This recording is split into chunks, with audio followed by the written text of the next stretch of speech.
আমি এটা জাৰ্ণিত গৈ আছোঁ। সেই জাৰ্ণি হ'ল আমি নিজকে জানা জাৰ্ণি। এতিয়ালৈকে আমি জানিলোঁ যে আমাৰ এই পৃথিৱীখন কেনেকুৱা হ'ল। এতিয়া জানিব বিচাৰিম পৃথিৱীত জীৱন কেনেকুৱা সৃষ্টি হ'ল। চাইণ্টিষ্টৰ মতে বোলে জীৱন সৃষ্টি পানীতে হৈছে। এতিয়া পানী ক'ৰ পৰা আহিলে? পানীৰ সৃষ্টি হোৱা পৃথিৱীত বহুত থিয়ৰী আছে। তাৰ মাজতে কিন্তু চবতকৈ ফেমাছ থিয়ৰী হৈছে পানী বোলে আউটাৰ স্পেচৰ পৰা আহিছে। কেনেকুৱা আহিল? কাৰণ এই H2O মলিকিউলটো কমেটছ, মিটিঅৰাইটছ, ইভেন এষ্টৰইডছবোৰতো এই মলিকিউলটো পোৱা যায়।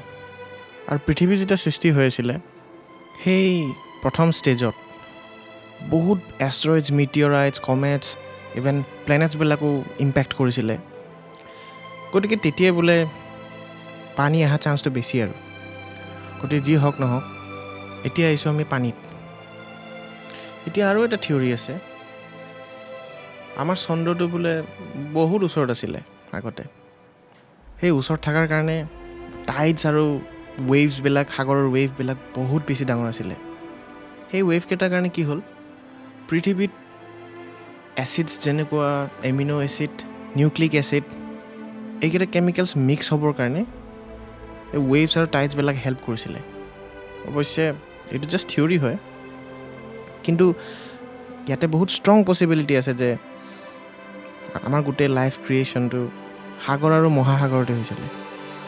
ফচিল ৰেকৰ্ডছো সেয়াই কয় যে যিমান আমি পুৰণি ফচিল পাই গৈ থাকিম আমি মাৰিন লাইফ বেছি পাই গৈ থাকিম।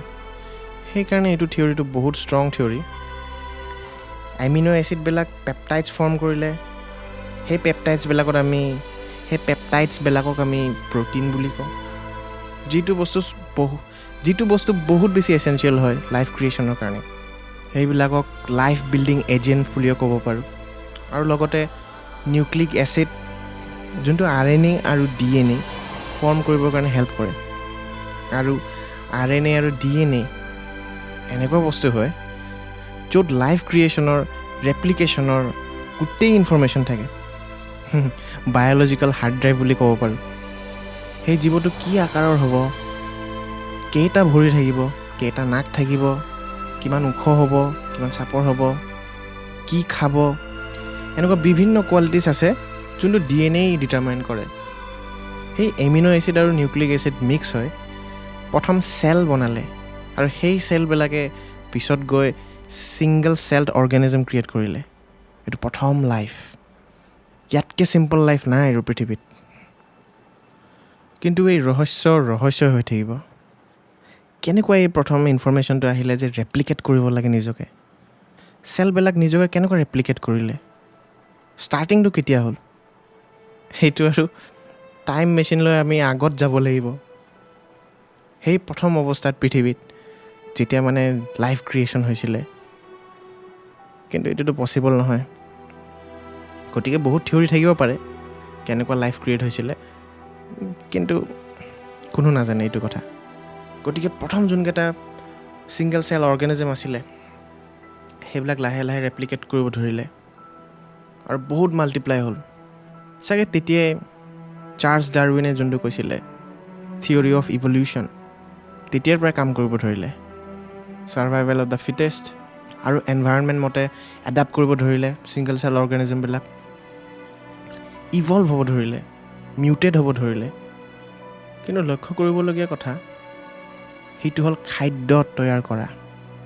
কিছুমান অৰ্গেনিজমবিলাক পিছৰলৈকে ছানলাইট ইউজ কৰিলে, কিছুমানে কেমিকেল কম্পাউণ্ডছ এবজৰ্ব কৰিব ধৰিলে, কিছুমানে কাৰ্বন এবজৰ্ব কৰিলে, আৰু কিছুমানে বেলেগ লিভিং অৰ্গেনিজমবিলাক এবজৰ্ব কৰিব ধৰিলে।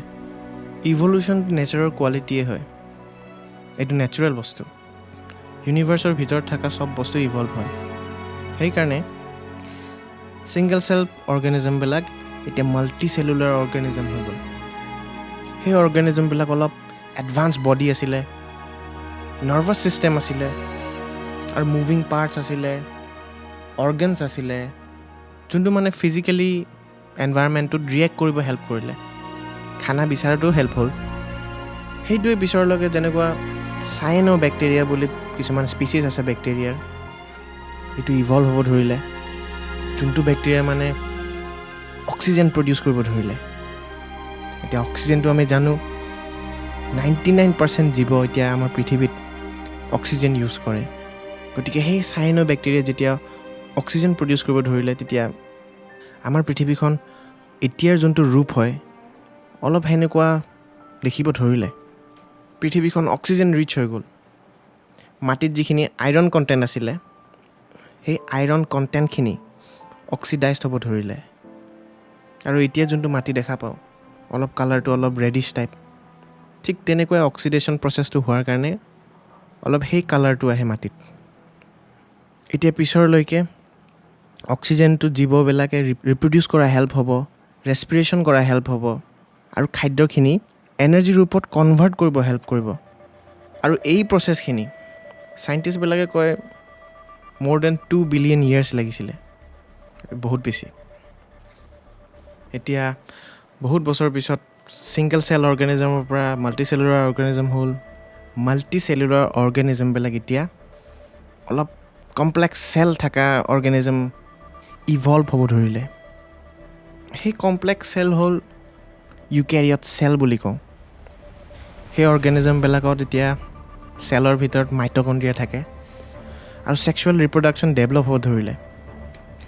আৰু সেই ইউকেৰিয়ট চেলবিলাক ভাগ হ'ব ধৰিলে। সেই 3টা গ্ৰুপ হ'ল প্লেণ্ট, ফাংগি আৰু এনিমেলছ। আৰু পিছৰলৈকে এই 3টা গ্ৰুপ ইণ্ডিপেণ্ডেণ্টলি ইভলভ হ'ব ধৰে। আৰু এতিয়া ইণ্টাৰেষ্টিং, আৰু মিলিয়নছ অফ ইয়াৰ্ছ পিছত এনিমেলছবিলাক ইভলভ হ'ব ধৰিলে। আৰু সেই এনিমেলছবিলাক মাল্টি চেলুলাৰ হয় আৰু বহুত কমপ্লেক্স হয়। আৰু লগতে এনিমেলছ মাজতে ডিভাইড হৈ গ'ল, যেনেকুৱা স্পঞ্জেছ, কোৰেলছ আৰু চি এনিমনিছ আৰু বেলেগ বেলেগ কমপ্লেক্স একুৱাটিক এনিমেলছ দেখা দিব ধৰিলে। আৰু এতিয়া বিলিয়নছ অফ ইয়াৰ্ছ লাগিলে ইয়াৰ লগে আহোঁতে আমাৰ যিখিনি এতিয়া জীৱ দেখা পাওঁ এই প্ৰেজেণ্ট টাইমত। বহুত সময় লাগিলে যিহেতু, সেইটোৰ কাৰণে চাইণ্টিষ্টবোৰে এই সময়টো টাইমলাইন হিচাপে কেটেগৰাইজ কৰিলে, যোনটো মেজৰ এক্সটিংকশ্যন ইভেণ্টছবোৰৰ ওপৰত বেছড হয়। আৰু আমি ইভলিউশ্যনাৰী হিষ্ট্ৰী অফ লাইফ ক'ব পাৰোঁ, যিহেতু এইটো বেছড অন চাইণ্টিফিক এভিডেঞ্চ হয়।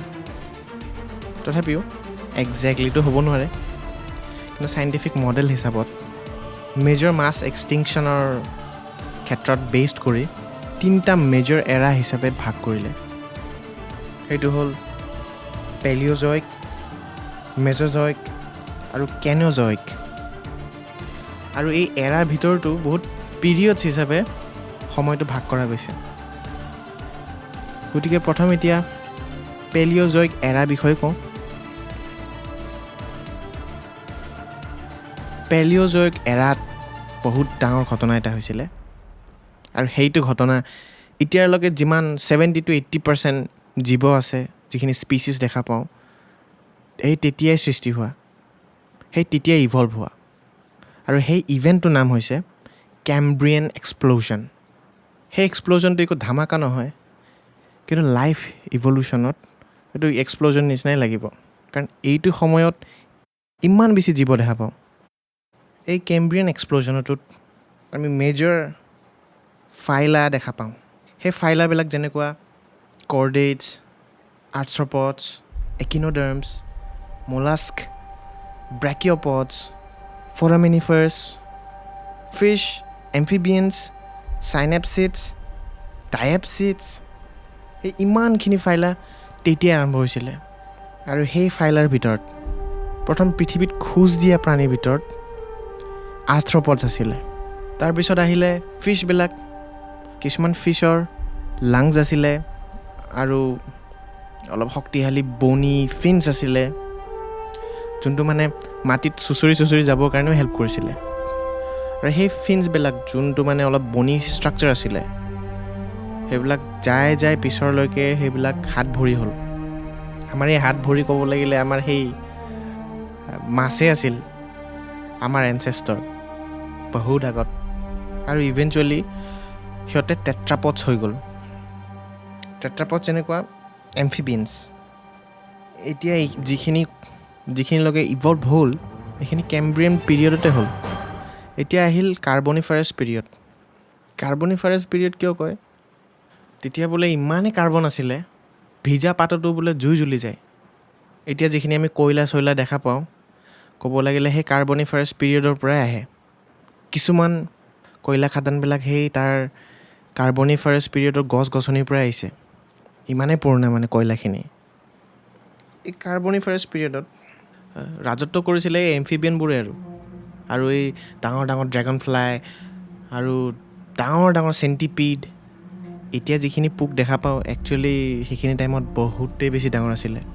কিবা এলিয়েন প্লেনেট নিচিনা লাগিব তেতিয়া গ'লে, আমি যদি টাইম মেচিনলৈ গ'লোঁ হয়। আৰু পিছত সেই এম্ফিবিয়ানবোৰে আৰু ইভলভ হ'ব ধৰিলে, সেইবিলাক ৰেপটাইলছ হৈ গ'ল। আৰু পিছত সেই ৰেপটাইলছবিলাক কণ্টিনিউ কৰিলে, ইভলভ হৈ পাৰ্মিয়ান পিৰিয়ডলৈকে তাতে বহুত হিউজ হৈ গ'ল। তেতিয়া মানে কি হ'ল, এম্ফিবিয়ানৰ পৰা ৰেপটাইল হওঁতে অলমষ্ট ৰেপটাইলবিলাক এম্ফিবিয়ান নিচিনাই, কিন্তু এম্ফিবিয়ানৰ স্কিনটো কোমল থাকে আৰু ৰেপটাইলবিলাকৰ টান। এম্ফিবিয়ানছৰ কণীবিলাক ছফ্ট থাকে। আৰু প্ৰথমবাৰৰ কাৰণে এতিয়া যিখিনি শ্বেল দেখা পাওঁ আমি, আউটাৰমষ্ট শ্বেল কণীৰ, সেই কণীৰ যিখিনি শ্বেল হয় তেতিয়া হাৰ্ড হ'ব ধৰিলে। এম্ফিবিয়ানেতো মাটিত পানী নোহোৱাকৈ জন্ম দিব নোৱাৰে, কিন্তু ৰেপটাইলবিলাকে পাৰিলে। গতিকে পিছৰলৈকে ৰেপটাইলবিলাকৰ ৰাজত্ব হৈ গ'ল পাৰ্মিয়ান পিৰিয়ডৰ। তেতিয়া ৰেপটাইলবিলাক বহুত ডাঙৰ ডাঙৰ হৈ গ'ল, যেনেকুৱা এই ডাইমেট্ৰডন, আৰ্কছৰ আৰু কিছুমান বহুত ডাঙৰ ডাঙৰ মাছ হ'ল। এইফালে মাৰিন লাইফতো মই কোৱা নাই, মাৰিন লাইফতো বেলেগ ধৰণৰ ইভলিউশ্যন হৈ থাকিলে। আৰু এম্ফিবিয়ানছ ভিতৰতো বেলেগ ইভলিউশ্যন হৈ থাকিলে। গতিকে ইভলিউশ্যন কাৰো ৰখা নাই। এতিয়া মোৰ উদ্দেশ্য হ'ল যিখিনি মেজৰ স্পিচিছ আছিলে, যোনটোৱে পিছত গৈ হিউমেন বিংছৰলৈকে ইভলভ হ'ল, সেইটোৱে বেছি গুৰুত্ব দিম। গতিকে মই গোটেই কাভাৰ কৰিব নোৱাৰিম, কাৰণ বহুত বেছি জীৱ আছে। আৰু পিৰিয়ডছৰ ক্ষেত্ৰতো মই গোটেই ক'ব নোৱাৰিম। যিখিনি ডাঙৰ ডাঙৰ ব্ৰাঞ্চেছ ক্ৰিয়েট হ'ল স্পিচিছবিলাকৰ, সেইটোৱে বেছি ক'ম মই, কাৰণ পিৰিয়ডছৰ বহুত বেছি আছে। এতিয়া পাৰ্মিয়ান পিৰিয়ডটো কিয় ক'লোঁ, কাৰণ এইটো লাষ্ট পিৰিয়ড আছিলে পেলিঅ'জয়িক এৰাৰ। গতিকে আমি তেতিয়াই বুজিলোঁ যে কিবা লাষ্ট পিৰিয়ড বা এৰা হ'লে নিশ্চয় ইয়াতে বহুত ডাঙৰ এক্সটিংশ্যন হৈছিলে। আৰু হয়, এনেকুৱা বেছি ডাঙৰ এক্সটিংশ্যন হৈছিলে যোনটো এতিয়াও মানুহে দেখাই নাই। এনেকুৱা টাইপৰ এক্সটিংশ্যন, ইমানে ডাঙৰ প্ৰলয় আছিলে। সেই প্ৰলয়টো একচুৱেলি ভলকেনিক ইৰাপশ্যন আছিলে। বহুত ডাঙৰ জ্বালামুখী এটা ফাটিছিলে। ইমানে ডাঙৰ জ্বালামুখী, এইটো ছুপাৰ ভলকেনো বুলি কয়। সেই ছুপাৰ ভলকেনোটো এতিয়া আমি চাইবেৰিয়াত দেখা পাওঁ, যোনটো জিঅ'লজিষ্টবোৰে চাইবেৰিয়ান ট্ৰেপছ বুলি নাম দিছে। আমাৰ যিখিনি পৃথিৱীৰ ক্ৰাষ্টটো আছে, সেই ক্ৰাষ্টৰ আমি লেয়াৰৰ পৰা গম পাব পাৰোঁ। আৰু এই এক্সটিংশ্যন ইভেণ্টটো 80-70% স্পিচিছ খতম কৰি পেলাইছিলে। মই এতিয়ালৈকে যিখিনি জীৱৰ নাম ল'লোঁ, বহুত কমেই বাচিলে। এই ডাঙৰ ডাঙৰ ৰেপটাইলছবিলাক চেছ হৈ গ'ল, মানে বিলুপ্ত হৈ গ'ল। সিহঁতৰ একো প্ৰজাতিয়ে বাচি নাথাকিলে। সিহঁতৰ টাইমলাইনটো মানে তেতিয়াই শেষ হৈ গ'ল। কিন্তু আমি ইয়াৰ পৰাই জানিব পাৰিম যে পৃথিৱীত এনেকুৱা মহাপ্ৰলয় আহে এবাৰ না এবাৰ, যোনটো এক্সটিংশ্যন ইভেণ্টে বহুতখিনি জীৱ বিলুপ্ত কৰি পেলায়। কিন্তু একো নাই, দুখ কৰিব নালাগে। নেক্সট এতিয়া মেজ'জয়িক এৰা আহিব, আৰু সেই মেজ'জয়িক এৰাটো পাৰ্ট 3ত মই ভালকৈ ইয়াৰ বিষয়ে ক'ম। গতিকে ইমানখিনিলৈকে চোৱাৰ কাৰণে ধন্যবাদ। আৰু এইটো ছিৰিজটো মই বেছিক বুলিয়ে মানো, যায় সেইটো মিউজিক প্ৰডাকশ্যনতে হেল্প হ'ব। খালি অলপ ধৈৰ্য ধৰা আৰু অলপ সৃষ্টিৰ হিষ্টৰীটো অলপ বুজিব খোজোঁ। গতিকে লগ পাম 3rd পাৰ্টত।